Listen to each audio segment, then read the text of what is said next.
31. We'll go ahead and get started since we have that. So good afternoon, everybody. Welcome to the MAG 911 Oversight Team meeting.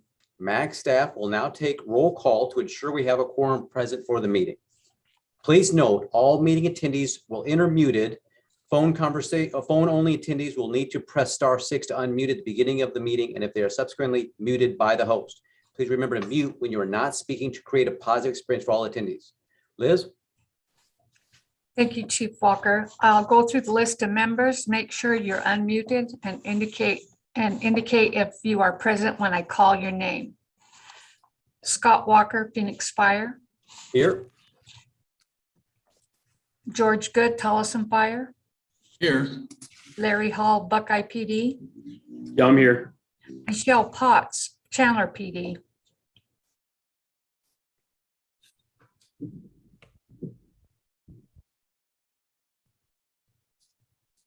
Michelle Potts. I see her online. You'll have to say here. It might be the star, is it *6? Yes.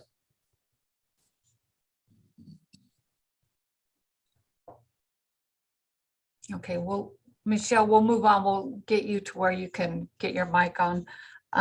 Eric Kepler, Glendale Fire. John Bailey, MCSO. John Laughlin, Mesa Fire. I'm here. Rob McDaniel, Peoria PD. Hello, I'm here. Thank you. Jesse Cooper, Phoenix PD. I am here, thank you. You and Robert Bokinski, Scottsdale PD. And then Andre Anderson from Tempe. Do we have any representatives from Tempe? Okay. And I just got a note from Michelle Potts Chandler. She's having computer audio problems there. She is going to get on through the phone system. Is there anyone present that I did not call? Chair, we do have a quorum. Thank you, Liz. So a quorum is now present. The meeting of the MAG 911 Oversight Team is called to order. So the next agenda item is the call to the audience. Members of the public were asked to submit written comments related to this meeting through the MAG website. Comments may be sent at any time leading up to the meeting, but must be received at least 1 hour prior to the posted start time for the meeting. This is the opportunity for the public to comment on items that fall under MAG's jurisdiction that are not on the agenda or that are on the agenda for discussion and not for action. Ms. Graber, have we received any comments from the public? If so, please read them at this time. Chief Walker, we have received no comment request from the public. Thank you. So our next item is the approval of the December 1st, 2021 meeting minutes. Does any member have any questions or comments on the minutes? All right, hearing none, could I have a motion to approve the minutes? Chief Walker, I believe we're going to have to wait until Michelle Potts gets online to have a full quorum to make a vote on the minutes. Okay, we will stand by then. If you wish, I could give the admin report that requires no action from the committee. Sure, we'll go to item number 4 then while we wait for Michelle to get online. So the next agenda item is the administrator report. Liz Graber, 911 administrator, will provide a report on activities and programs managed by Maricopa 911. Liz? Thank you, Chief.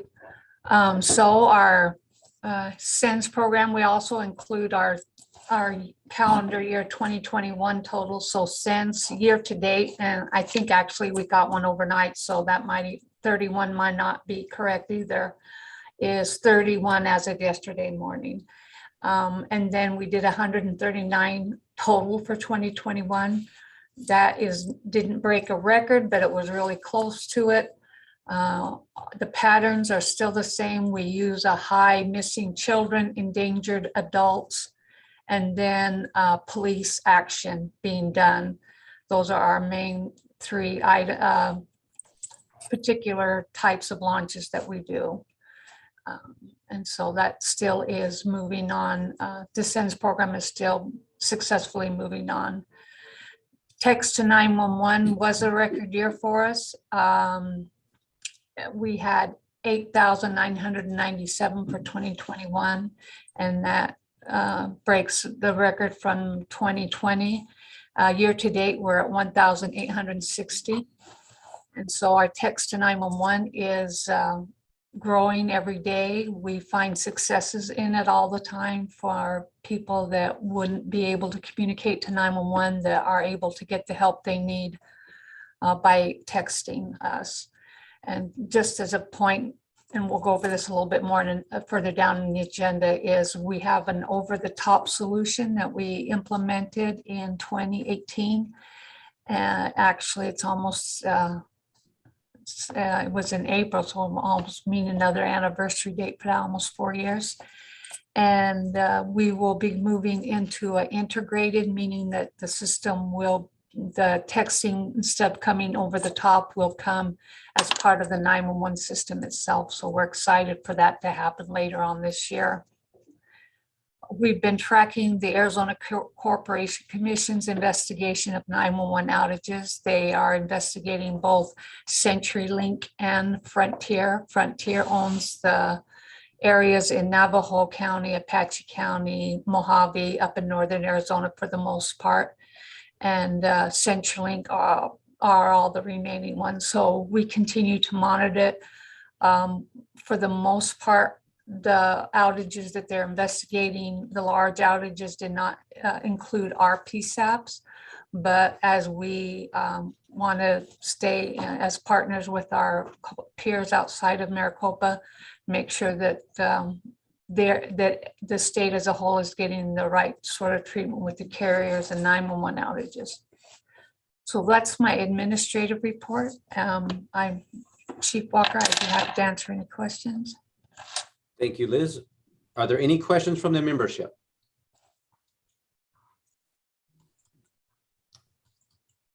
Right, I'm seeing none and see no hands lit on the screen there. So this item is on the agenda for information only. So we can move on. Michelle, did we get you online yet? Can you hear me now? Oh, we can hear you, yes. Okay, thank you. Excellent. All right, Liz, you have her captured as part of the quorum then? I do have her back as a quorum, and so then we go back to the minutes if you wish. Okay, we'll go back to item number 3, and this was the approval of the December 1st, 2021 meeting minutes. Since Michelle is now online, I'll ask again, does any member have any questions or comments on the minutes? All right, hearing none again. Could I have a motion to approve the minutes?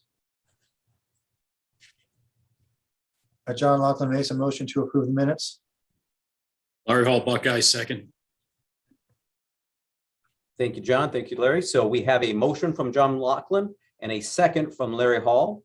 Is there any discussion of the motion? All right, hearing none. Staff, we will now do a roll call vote. Thank you. I'll go through the list of members. Please indicate how you vote when I call your name. Be sure you are unmuted and when you respond. Scott Walker, Phoenix Fire. Scott Walker, I approve. George Good, Tolleson Fire. Aye. Larry Hall, Buckeye PD. Aye. Michelle Potts, Chandler PD. Aye. John Laughlin, Mesa Fire. Aye. Rob McDaniel, Peoria PD. Aye. Jesse Cooper, Phoenix PD. Aye. Is there anyone I did not call? Liz Scottsdale is now on. Karen Sutherland. Aye. Karen Sutherland for Scottsdale. Is there anyone else? Chief Walker, the agenda item has passed. Thank you, Liz. All right, we'll now move on. We've already done item 4. There's a little bit of a change in the agenda. So item 6 is actually item 5. So we'll be now moving to the next item will be the discussion on customized 911 routing. Karen Sutherland from Scottsdale PD will lead this discussion. Karen? Thank you. We've been working as a group of PSAP managers to discuss and plan for NG 911 as well as some options that are available right now. And customized 911 routing is our main focus of this. So what that includes are options for different scenarios for PSAPs. It was brought up in a situation that we had with a couple other agencies with some very short staff situations, and we really needed to be able to find a way to help each other out.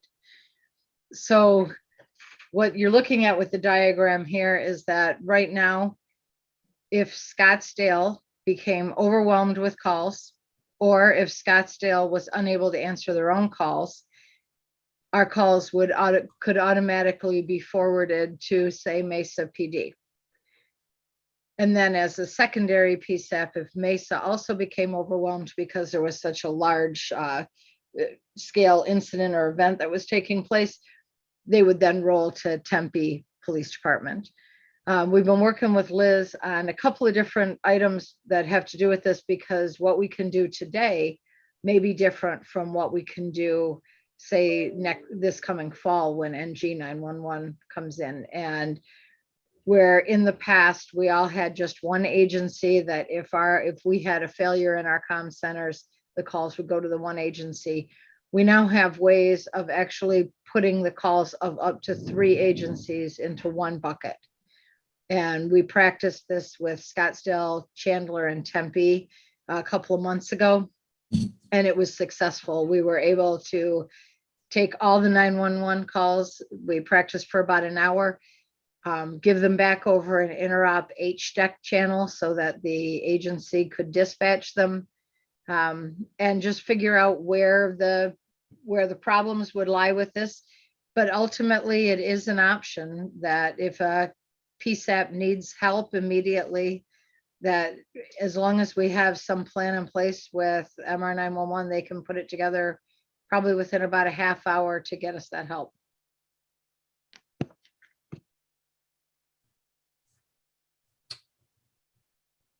Thank you, Karen.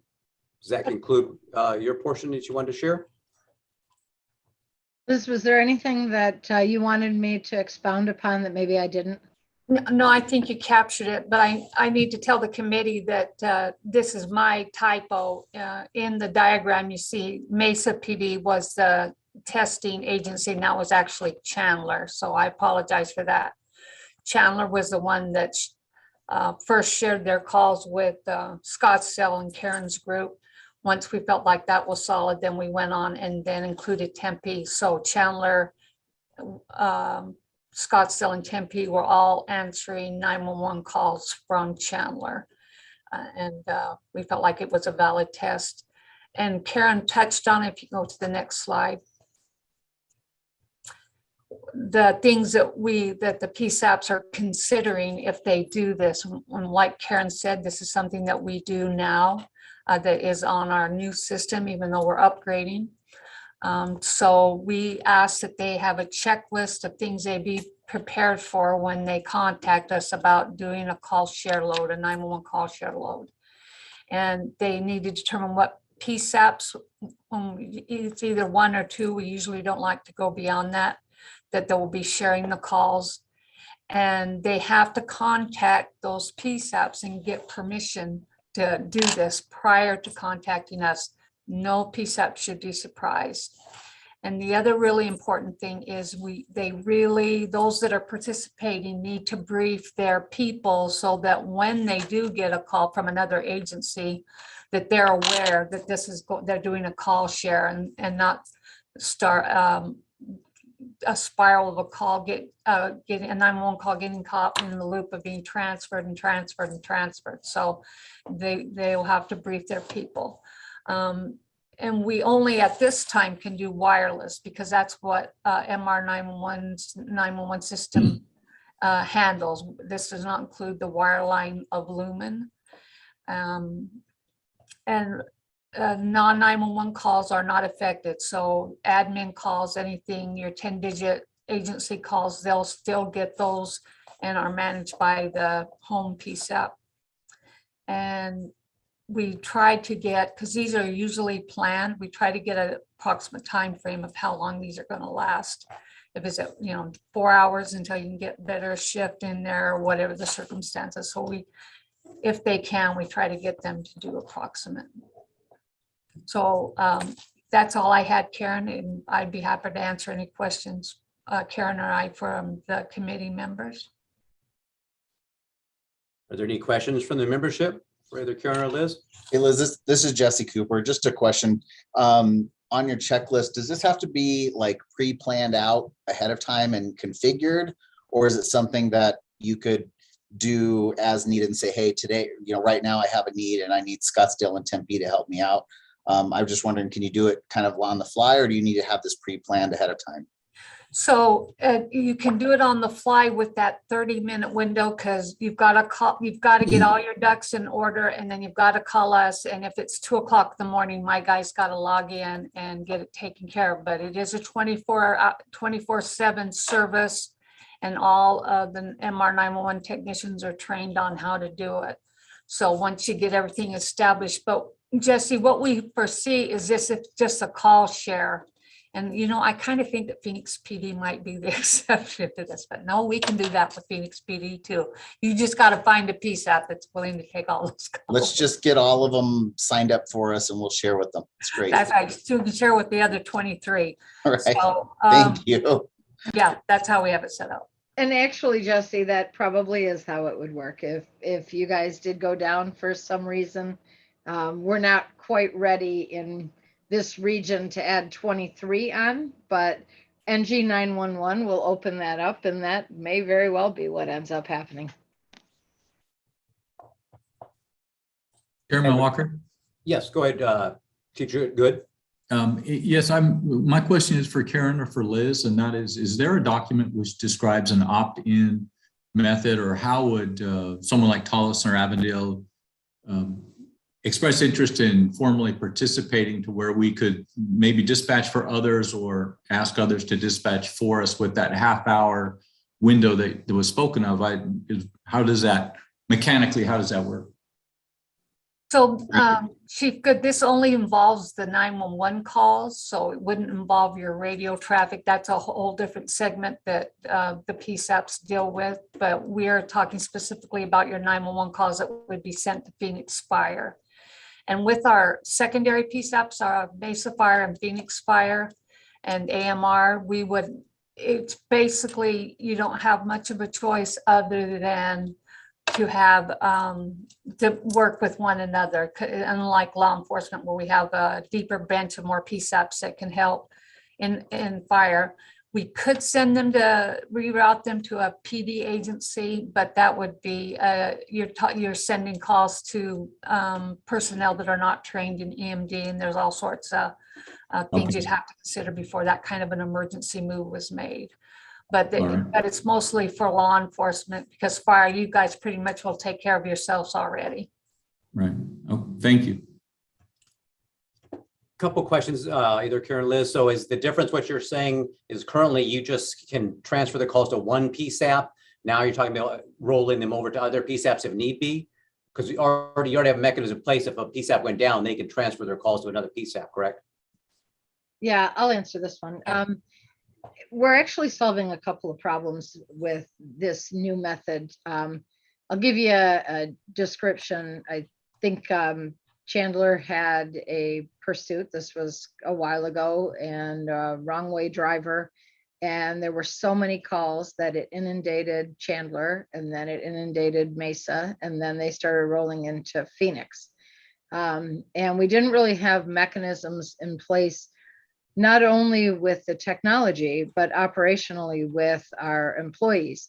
So when the employees in other agencies got calls and they recognized that it should belong to Chandler, they tried to dump it back into Chandler's box. And that just caused more of a backup. And so we had phone calls floating all over the valley that couldn't get where they needed to be, people that were frustrated, that were being transferred around and then not being picked up by the agency they were trying to get anyway.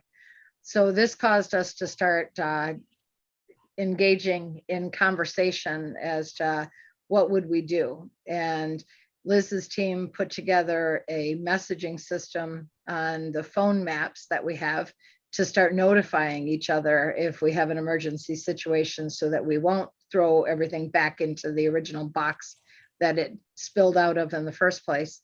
And then we actually expanded upon that to say, well, how could we get from assistance from agencies that are prepared to help us? So that was how it ended up. Yes, right now, as it existed yesterday, we had one option. If Scottsdale failed, we went to the county sheriff's office.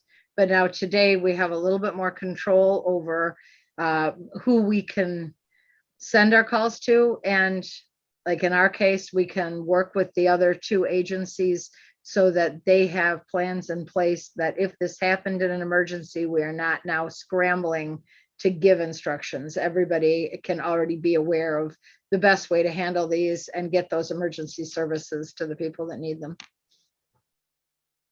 Okay, thank you. That was very good, very good explanation, and certainly makes sense why you want this. And seems like you're just building some really resiliency into the system by doing this. So thank you. Any other questions?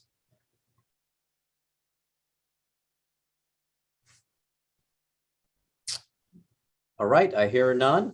So this item is on the agenda for information discussion only. So with that, we can move on. We'll move on to item number 5. The next agenda item is NG 911 Core Services Project. Liz Graber will lead this discussion. Thank you, Chief Walker. So you've been hearing about next generation 911 core services, or NG 911 core services, for a while. And we're on the brink of starting the project. We're meeting with the vendor and the state on what that looks like. And the goal for NG 911 is to capture information beyond the cell sector to help refine 911 calls location for the PSAP.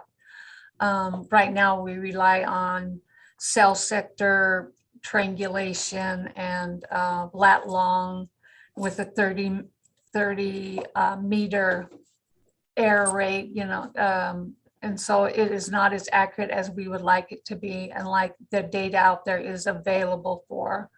So to do that, we have to move all of 911 on an IP platform. But if you go to the next slide, you can see how we've set up, and this is kind of basically, if you look at it, these are the 911 backup sites or alternative routing sites that are currently in place. So back in the 80s, back when they started 911, you had a make busy switch. So if a Mesa PD was busy at that time, if there was a problem, everything went to MCSO. They felt like at that time the county knew the valley well enough that they'd be able to manage.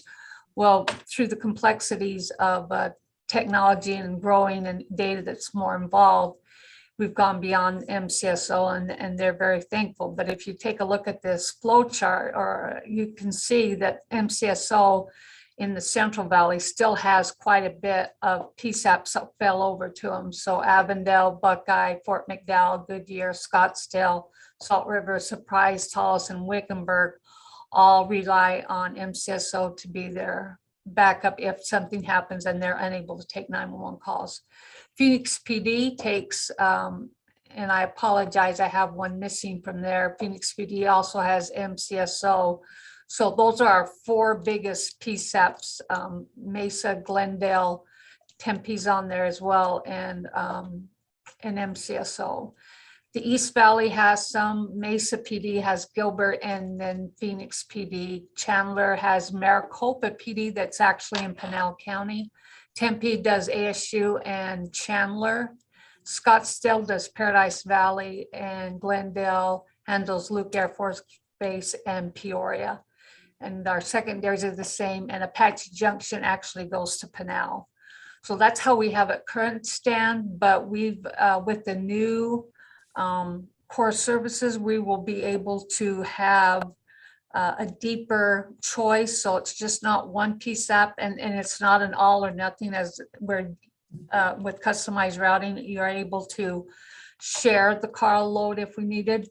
You can also isolate it. So if you have an event in Super Bowl and you have certain PSAPs or a center that's handling all their 911 traffic, you can draw a polygon and set up to say, on this date, please have all the 911 calls inside of this map route to this location. And if you have just 911 operators assigned to handle Super Bowl things. So has that kind of flexibility, and it also can reach further outside of Maricopa region in more disastrous mode. So if you can go to the next slide.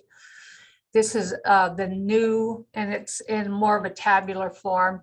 So on our left, we see all the PSAPs that we have in the Maricopa region. The blue is their first choice PSAP, that if something happens and they want to fill over, those are the new choices. They're a little bit adjusted, especially in the West Valley. A lot of them stayed the same, but the West Valley shook it up a bit. And then the next column, it's the second choice. So we'll take an example of ASU. If Tempe's unable to take their calls, then they will go to Mesa. And so everything highlighted in green in that column are the secondary choices for those PSAPs.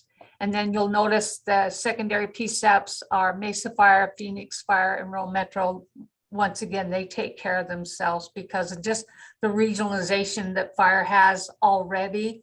This is an easy thing for them. So it's not a big leap as it is going to be for the law enforcement. And so then also in the bottom of that chart, you also see that I did it similar to the east side, central, west side.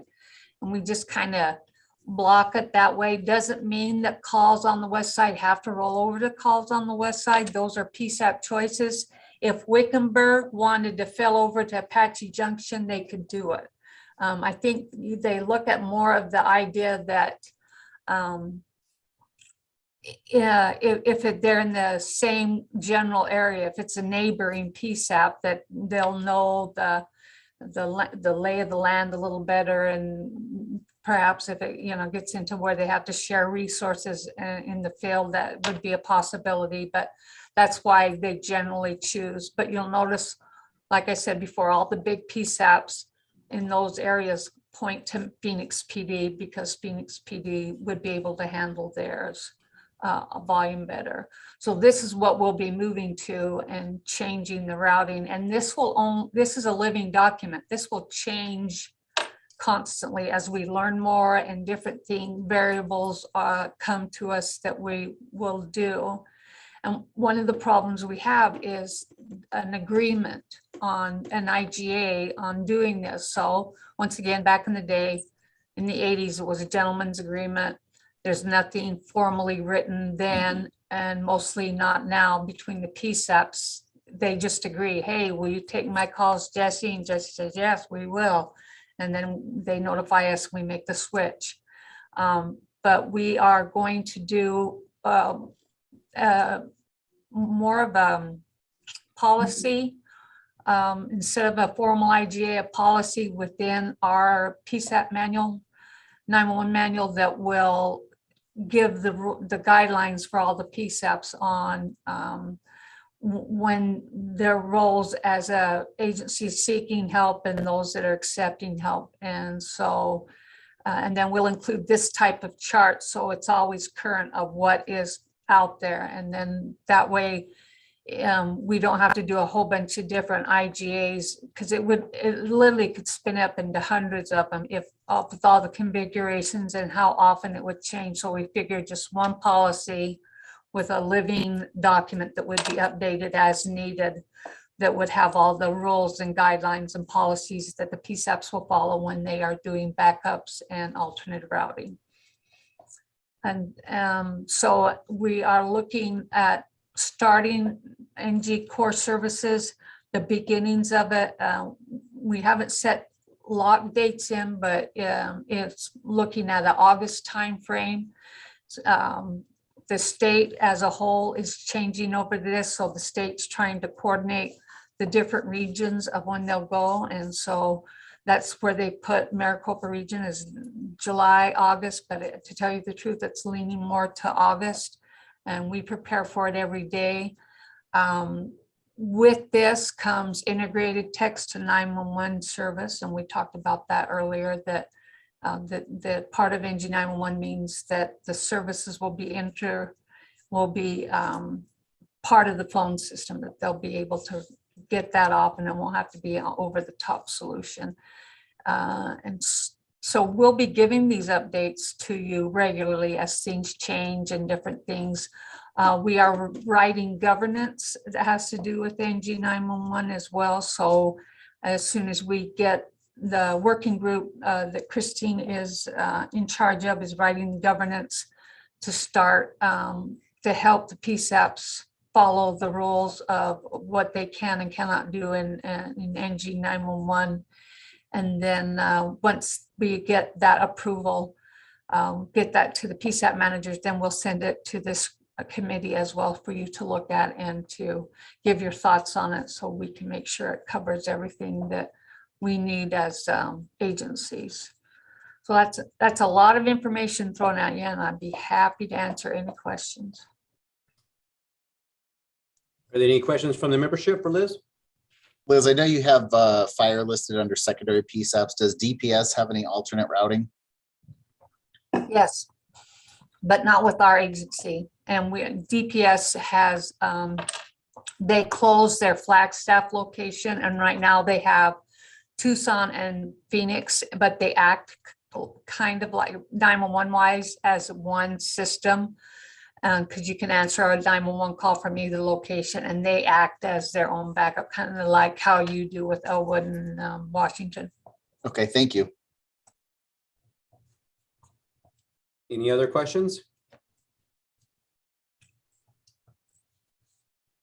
All right, hearing none, this item is on the agenda for information and discussion only. With that, we can move on to item number 7. This is request for any future agenda items. Are there any requests from the membership for an item to be included on a future agenda?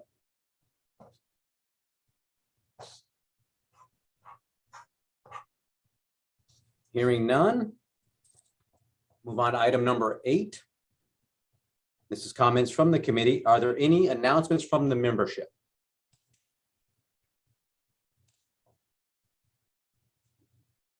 All right, I have one. Ms. Graber, could you provide an update on the request from the state of Arizona regarding the data they're looking for? I know that's been something you've been working on, so I'm just like to have the committee hear kind of where we're at on that and what that looks like moving forward, please. Yes, Chief Walker, I'll be happy to. And you'll get another briefing in June on this, but MAG staff and myself have been working on a data sharing agreement for the state. As you recall, the state, we give them a data feed from our report writing raw data for 911 calls when the call, the phone, a name, the address, when the call hit the system, when it was answered, how long it was on hold, all the data that comes with a 911 call. We find that feed to them because historically we've given them data on call volumes, and they reached out to us to ask about giving us this data so that they can run the numbers themselves. But we historically have to provide them with a call volume, annual call volume report, PSAP by PSAP. And so they approached us about us handing off the data to their system so they could run the call volumes. And so that was an agreement. The state then incorporated more reports they wanted to run, which then brought to our mind that we would need a data sharing agreement for the much data they're getting. And since they're going beyond just call volumes. So we're kind of retrofitting this data sharing package. We've had the MAG is graciously taken, assist us with this, with their legal. Once we get that in the system, and we'll start it through, we'll run it through the MAC process when the state and the state and the MAG attorneys take a look at it. And then we'll run it through the MAC process where we'll have the agencies then give their comments and look at it. So, but we want to make sure you're just aware that a data sharing agreement is out there. The PSAP managers are aware of it, and we are encouraging them as well as this committee to make sure that your chain of command is in the loop in this and to understand what their feelings are on sharing that kind of data. Thank you for that. Yeah, I think it's important for all of us to certainly be aware of that and maintain that in our individual agencies. As it seems like that is, potentially growing beyond maybe what the state funds for us or implication may have. So I certainly appreciate Mag and Nathan and you guys taking the lead on that and helping us. I don't want to get ourselves ahead of something that we can't get control of. So thank you, and ask you to keep us updated on that process, please. Yes. Any other questions from the committee or comments from the committee? All right. Well, hearing none, that is our final item. The meeting is now adjourned.